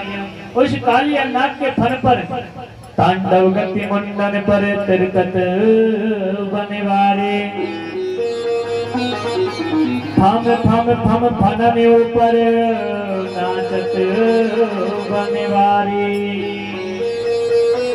आज कालिया नाग के फनों पर नाच रहे हैं मेरे कन्हैया, और महाराज नाचते नाचते उस कालिया नाग के फनों में से रक्त बहना प्रारंभ हो गया। इतना तांडव कर रहे थे जब कन्हैया, उसी समय महाराज कालिया नाग के फन से जब रक्त बह रहा था, उसी समय नाग पत्नियां आ गई, और नाग पत्नियों ने आकर के कहा, हे कन्हैया, हे केशव, हे माधव, हमारे पति कालिया नाग को छोड़ दो।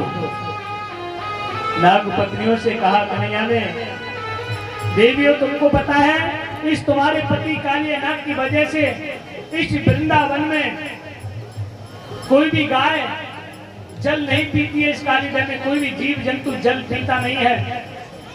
इस कालिया नाग ने इतना भय बना रखा है। आज महाराज नाग पत्नियां हाथ जोड़कर कहने लगी, आप जो कहोगे हम करने के लिए तैयार हैं, कि जाओ अपने पति को लेकर के रमणक द्वीप में चले जाओ। नाग पत्नियां अपने कालिया नाग को उस काली देह से लेकर के महाराज रमणक द्वीप में चली गई हैं।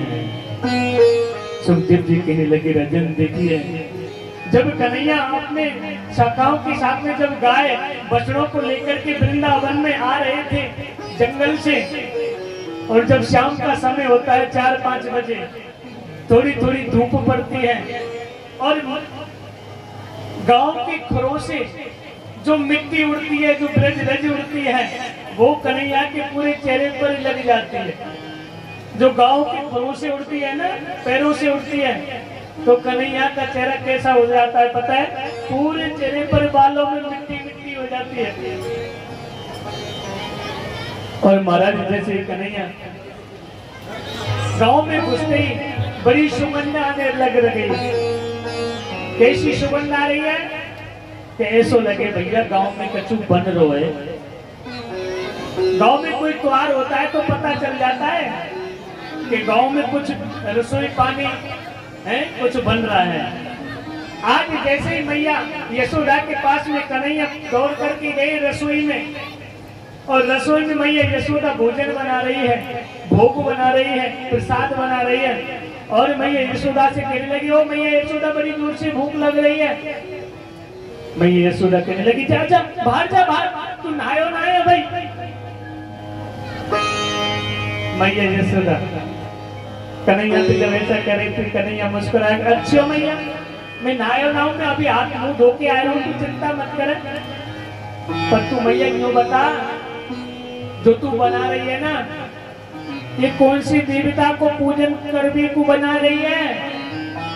क्या देख भैया कन्हैया, कल इंद्र की पूजा होगी और सभी ब्रजवासी इंद्र की पूजा करेंगे, और इंद्र के लिए 56 प्रकार के व्यंजन बनाए जा रहे हैं। अच्छा जी बात है। अब तो महाराज शाम को उसी समय कन्हैया ने पूरी ब्रज की पंचायत बुलाई, और पूरी ब्रज की पंचायत बुला करके एकत्रित किए, और नंद बाबा से नवी नंद से सुबल को श्री राम मधु मंगल सभी ब्रजवासियों को एकत्रित करके कहने लगे, देखो भैया कन्हैया एक बात बताओ, हम काय के लिए इकट्ठे करे हैं, ये पंचायत काय को जोड़िए ये चौपाल पे।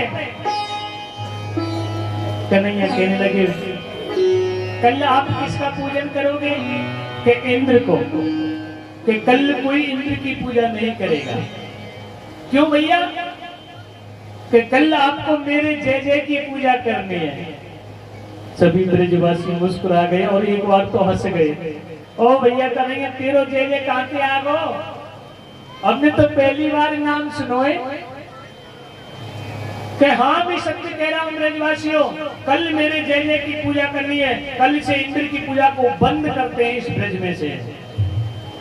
ओ भैया कन्हैया, इन ब्रजवासी ने कई को तू परेशान करे, अगर इंद्र की पूजा बंद कर दी ना तो ये ब्रजवासी या ब्रज में ना रह सके, इंद्र प्रकोप कर देगो, और प्रकोप कर देगो तो तू पता क्या होगा। अगर इंद्र को गुस्सा हो गया, नाराज हो गया, हमने भोग नहीं लगाया तो वो जल नहीं बरसाएगा, और जल नहीं बरसाएगा तो हमारे खेतों में अन्न उत्पन्न नहीं होगा। कन्हैया ने कहा ब्रजवासियों से कि इंद्र कौन होता है जल बरसाने वाला? इंद्र कौन होता है जल बरसाने वाला?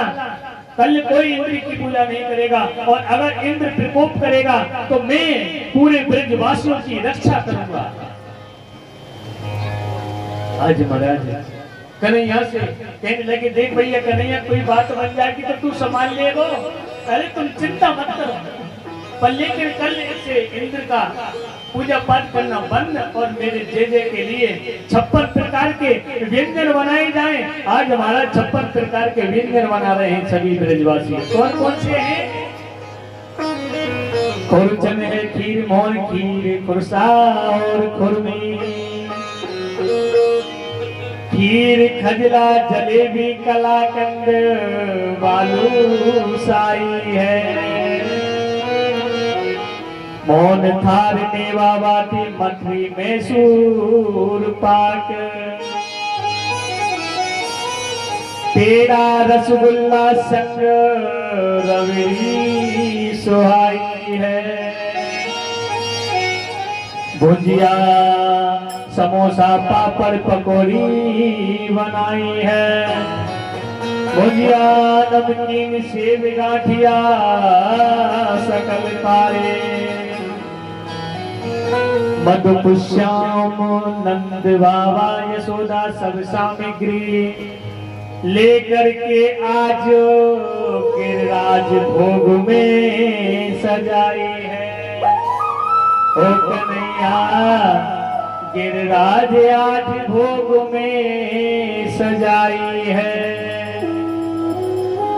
56 प्रकार के व्यंजन बना करके आज सभी ब्रजवासी महाराज अपनी बैलगाड़ियों में, देखिए पहले कैसा सुंदर समय था जब बैलगाड़ियों में सभी सामग्री को रख रहे थे कन्हैया, हैं अपनी अपनी बैलगाड़ियों को तैयार किया जा रहा था, और भोजन प्रसादी रखी महाराज सभी ब्रजवासियों को लेकर के आज कन्हैया अपने अष्ट सखा मंडल के साथ में अलग बैलगाड़ी में जा रहे हैं कि भैया ब्रजवासियों तुम सामग्री भोजन प्रसादी लेके आ जाओ, और मैं अपने अष्ट सखान के साथ में मेरे जय जय के पास में जा रहा हूँ।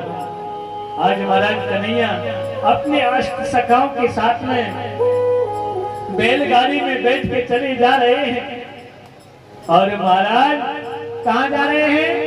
गिरिराज पर्वत की तलहटी पर चले जा रहे हैं। आज देखिए ऐसी सुंदर झांकी जिसको देख करके मन गदगद हो जाता है। कोई खड़ा नहीं होगा भैया, सबसे निवेदन, आप हाथ जोड़ रहा हूँ आपसे, मैं देख लो 5 मिनट में मैं पूजा करा के वापस कर दूंगा, कोई खड़ा नहीं होगा। आज देखिए हमारे कन्हैया अपने अष्ट सखाओं के साथ में आगे, और देखो मधु मंगल पीछे आ रहे हैं सुबल तुलस और श्री धामा, ये ग्वारियां कोई उधर मत करियो, हाँ सबन पर लठ लग रहे। स्वस्ति न पूर्वा विश्ववेदः, स्वस्ति मंगलम गरुड़ध्वज, मंगलम पुंडरीकाक्ष, मंगला। करें दो उधर खड़े हो जाना, दो इधर खड़े हो जाना। हमारे दादा माताओं को प्रेम से आना है, जल्दी मत करना, नहीं तो आप रह जाओगे दूध चढ़ाने से, भोग लगाने से। आप शांति बनाओगी। आ जाओ इधर, आ जाओ कन्हैया की बगल में। देखो कैसे कैसे सुंदर ग्वाल पड़ जाए वहीं बना ले, जहाँ जरूरत पड़ जाए वहीं बना ले।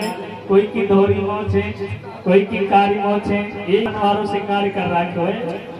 और मृत को वर्धन को जाओ मेरे वीर, नायमान मनुआ मनुआ, नायमान मेरा मनुआ, अरे नायमान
की गरुड़ कहिया सब फेर की गरुड़ करैया सब शेर की गरुड़ कहिया सब फेर की गरुड़ करैया तो पैर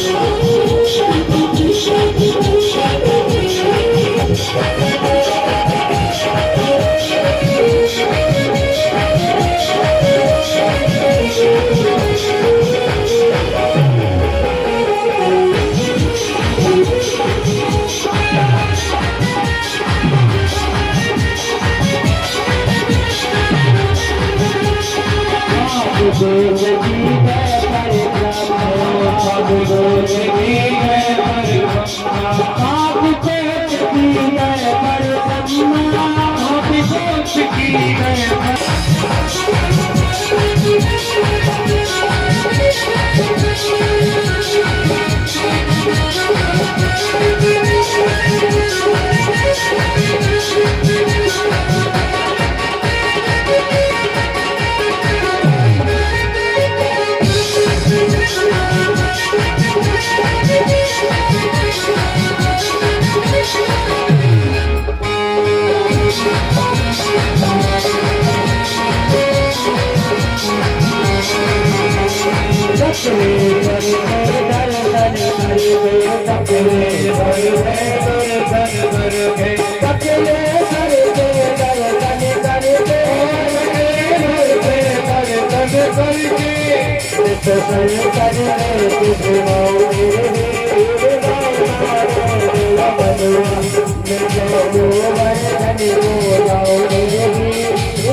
स्लो करो। देखिए ओ भैया मोबाइल बनो, इधर आ जाओ, इधर आ जाइए।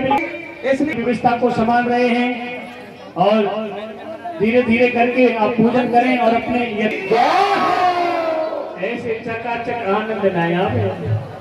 और तो एकदम गिरिराज जी में आ गए तो एकदम चकाचक। जय जय श्री बोलो गिरिराज महाराज की। देखो पता तो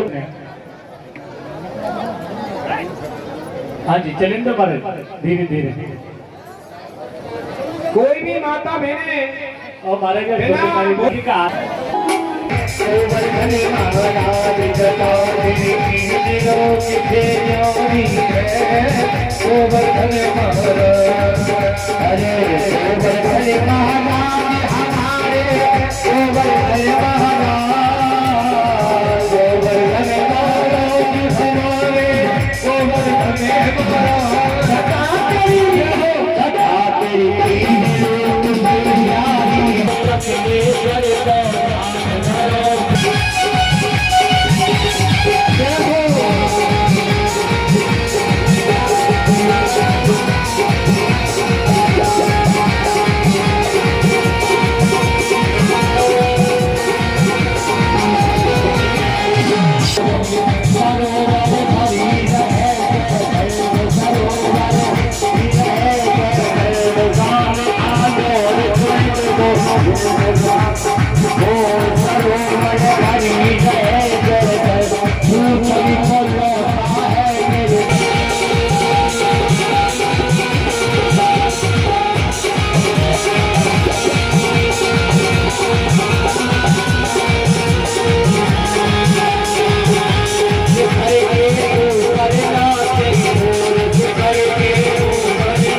थी नगर जल के व्रत वालों की व्यवस्था की गई है हमारी कमेटी वाले क्योंकि कल द्वारकाधीश करा और रुक्मणी मंगल वाले दिन और हमारे भैया व्यवस्था करने में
Hare ओम गो शांतिरंतरिजगम शांति पृथ्वी शांतिरापा शांतिरोखलयः शांति वनस्पतयः शांति शांति विश्वे देवाः शांति ब्रह्म शांति सर्वगुण शांति शांतिरेव शांति ओम यतो यतः समीयसे ततो नो अवयं कुरु सन्नः प्रजाभ्यो अवयन्नः पशुभ्यः मंत्रपुष्पांजलिः ओम जजेन जजमय जन्त देवासानि धर्माणि प्रजमान्यः सन्नः देहनागं महिमानः सदन्त्रयत्रपूर्वे सद्यः शान्तिदेवाः हरि ओम एकदन्ताय विद्महे वक्रतुण्डाय धीमहि तन्नः दन्तिः प्रचोदयात् हरि ओम नन्दनन्दनाय च विद्महे यशोदाजायाय धीमहि तन्नः कृष्णः प्रचोदयात् हरि ओम दशरथनन्दनाय च विद्महे सीतावराय धीमहि तन्नः रामः प्रचोदयात् हरि ओम रामदूताय च विद्महे रामदासाय धीमहि तन्नः हनुमत प्रचोदयात् हरि ओम सर्वशक्त्यै च विद्महे परमसिद्ध्यै च धीमहि तन्नः गौर्ये प्रचोदयात् हरि ओम ग्रामदेवताय च विद्महे स्थानदेवताय धीमहि तन्नः सर्वदेवेभ्यो प्रचोदयात् ओम नाना सुगंधं पुष्पाणि यथा कालोद्भवानि सह पुष्पाञ्जलिं मया दत्तं ग्रहाणं परमेश्वर हे क्षमहो नाथ अपराध मम हे जग के आधार हे पुष्पांजलि अर्पण करो सो देव करो स्वीकार ठाकुर बाबा फिर करो स्वीकार अधर्मता प्राणियों में विश्वता गौ माता की गौ माता की बस्ती माता की बोलिए बांके बिहारी लाल की बोलिए सावरिया बोलिए बाबा मनोहर दास की बोलिए देव नारायण भगवान की बोलिए सुबह की